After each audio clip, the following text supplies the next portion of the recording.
now another edition of the Cocoa Puff Cap'n Crunch podcast. Today we are going to be talking about milk. So, Christina, you're my guest speaker for the day. Tell me, what do you think about milk?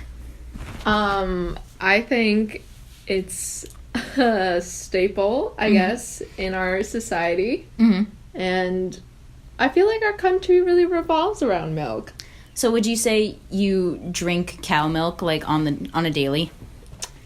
But I definitely think a lot of people do. Okay. What kind of milk do you usually buy? I personally usually buy 1%. Okay.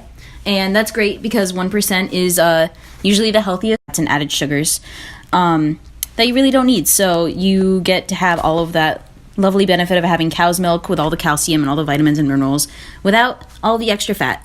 So that's great. So when you go in a grocery store, where do you usually find the milk? In the dairy section. And do you go there first, last? Like, where's the dairy section usually? Probably last.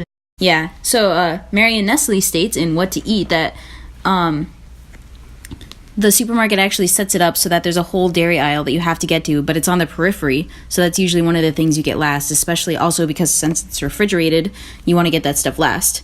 So there's a bunch of other impulsive decisions that you could probably do on the way to buy that milk, or if you see stuff that's on sale, and there's so many varieties and products that you can buy, and it's just a lot for a consumer to handle.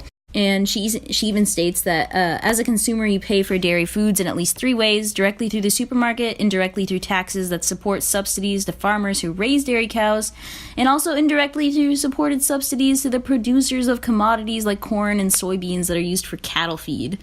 So, yeah, there's a lot of stuff that goes into the dairy products that you usually buy without even really thinking about it, right? Mm-hmm. Cool. Are you in... Where is your, like, heritage from? I'm from Taiwan. And do you guys drink a lot of milk over there? No, we don't. Okay, why? Most people are actually lactose intolerant, and that's usually because of the fact that in Taiwan, in our history, we didn't really have cows. It wasn't really like an animal that was like prevalent in Taiwan, especially because we're an island. So the alternative is that we actually drink a lot of soy milk.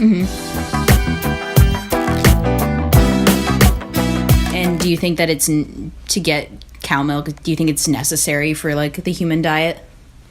I don't believe so. I think it might be useful when you're a child in development, but probably after that, it's definitely not something you need on a daily.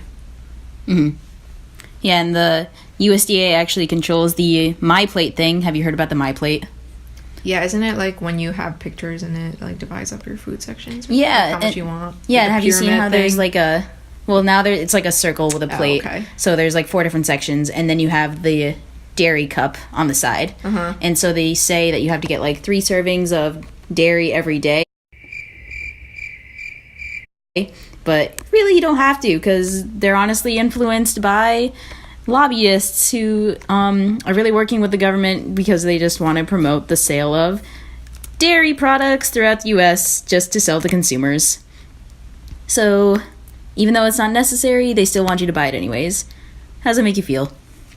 That makes me feel really sad and upset that all those sad cows are being abused. Mm-hmm. Definitely a lot of problems about that. Yep.